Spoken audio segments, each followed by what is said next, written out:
Salam Kamir, kekaguman ilahi mengarah pada iman dan rahmat. Saudara-saudari yang terkasih, saya membawa roti, tetapi ini belum diberkati. Jadi jangan parno bahwa ini menghina dan seterusnya, karena ini belum diberkati. Saudara-saudari yang terkasih, ketika melihat roti ini, saya teringat kalau mau komuni biasanya romo-romo mengajak, inilah anak domba Allah yang menghapus dosa dunia. Berbahagialah kita yang diundang ke perjamuan Tuhan. Tapi ada juga varian-varian lain ajakan itu. Salah satunya adalah yang selalu mengesan bagi saya, biasanya saya ungkapkan seperti ini. Saudara-saudari, Yesus bersabda, "Datanglah padaku kalian yang letih lesu, memikul beban berat. Aku akan memberikan kelegaan kepadamu. Dan belajarlah daripadaku, sebab pikulan yang kuberikan itu enak, dan bebanku pun ringan." Saudara-saudari yang terkasih, kemudian umat menjawab, "Ya Tuhan, saya tidak pantas Tuhan datang pada saya, tapi bersabdalah saja, maka saya akan sembuh." Itu mengulang kata-kata seorang perwira di Kapernaum yang hambanya sakit dan minta supaya Yesus menyembuhkan. Saudara-saudari yang terkasih, pernah saya mengajak komuni seperti itu dalam suatu ekaristi. Yesus bersabda, "Datanglah padaku kalian yang letih lesu dan memikul beban berat.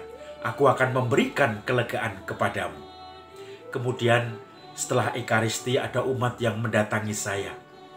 "Romo, saya begitu merasa plong, merasa lega ketika Romo tadi mengucapkan, 'Datanglah padaku kalian yang letih lesu dan memikul beban berat.' Saya baru mempunyai beban yang berat, Romo, masalah keluarga." Dan kemudian dia menceritakan bagaimana anaknya dan mantunya sedang berkonflik dan terancam akan pisah.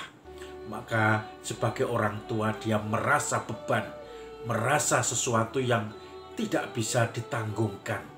Maka hanya Yesus yang bisa disowani, didatangi untuk melepaskan beban itu, untuk bersama-sama memikul beban itu.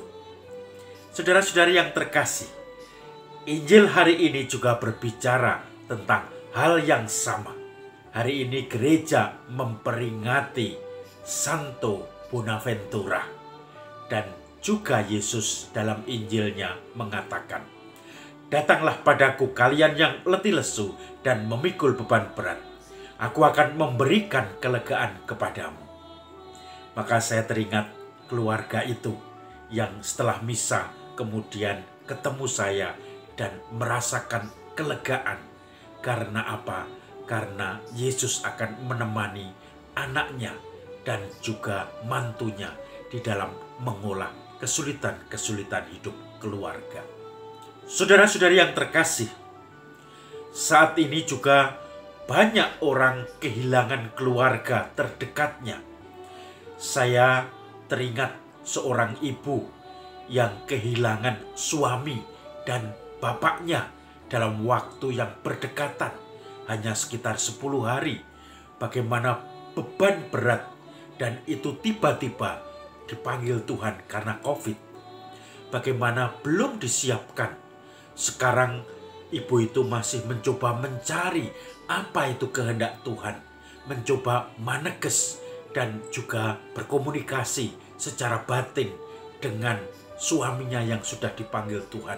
Mencoba menemukan, mencoba mengartikan, merefleksikan tanda-tanda yang diberikan Tuhan. Tanda-tanda yang juga disinyalkan oleh suaminya ketika masih hidup. Dan saya bisa membayangkan beban ibu itu ketika masih harus menemani anak-anaknya yang studi. Ada yang masih kecil dan dia sekarang ditinggal oleh suaminya. Ada lagi teman saya yang kehilangan anaknya. Anaknya baru kuliah semester 4. masih muda, masih penuh semangat, masih antusias, tiba-tiba kena COVID dan dipanggil Tuhan. Maka saudara-saudari yang terkasih, ketika Ekaristi untuk peringatan arwah anaknya, sharing Bapak tadi mengatakan, saya belum bisa menerima yang kemarin masih ada bersama kami, sekarang tiba-tiba hilang, tiba-tiba pergi, saya masih belum percaya. Maka saudara-saudari yang terkasih, saya bisa merasakan beban Bapak itu, tentu saja juga ibu dari anak itu yang dipanggil Tuhan dalam usia masih kuliah tahun kedua, yaitu semester 4. Bagaimana tiba-tiba orang yang dicintainya direnggut, yang masih semangatnya di dalam kuliah, tiba-tiba dipanggil Tuhan karena COVID ini. Beban yang semakin mendalam dan tentu saja mencoba untuk mencari apa makna dari seluruh kehilangan ini. Apa yang dikehendaki Tuhan dengan dipanggilnya anaknya ini.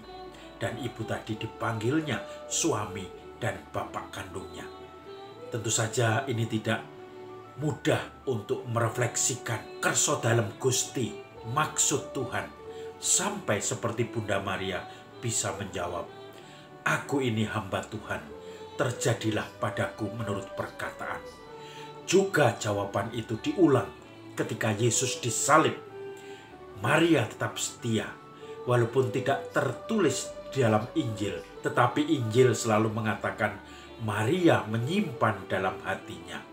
Kembali melihat bagaimana wafatnya putranya disalib, bagaimana banyak orang justru mencemooh, maka Maria hanya mengatakan, aku ini hamba Tuhan, terjadilah padaku menurut perkataanmu itu. Maka saudara-saudari yang terkasih, beban berat hidup kita, tentu saja kadang-kadang kita merasa diri yang paling berbeban berat dibandingkan yang lain-lain.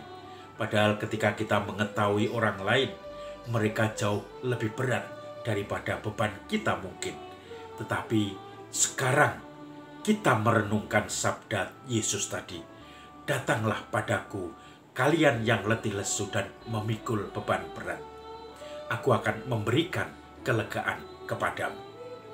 Semoga kita semua yang berbeban berat, ibu tadi dan bapak tadi yang kehilangan suami dan ayah kandungnya, bapak tadi yang kehilangan anak kandungnya di masa mudanya, semoga pelan-pelan beban ini bisa terurai menjadi suatu syukur, menangkap kehendak Tuhan dalam masa-masa sulit ini. Mari kita semua berdoa dan juga kita bersama-sama menemukan kehendak Tuhan dalam setiap beban-beban hidup kita, kegagalan kita, kekecewaan kita, sehingga akhirnya kita masih memandang setiap pemberian Tuhan dengan syukur, sehingga kita pun selalu dikuatkan dalam kebangkitan Tuhan. Salam Kamir, kekaguman ilahi mengarah pada iman dan rahmat.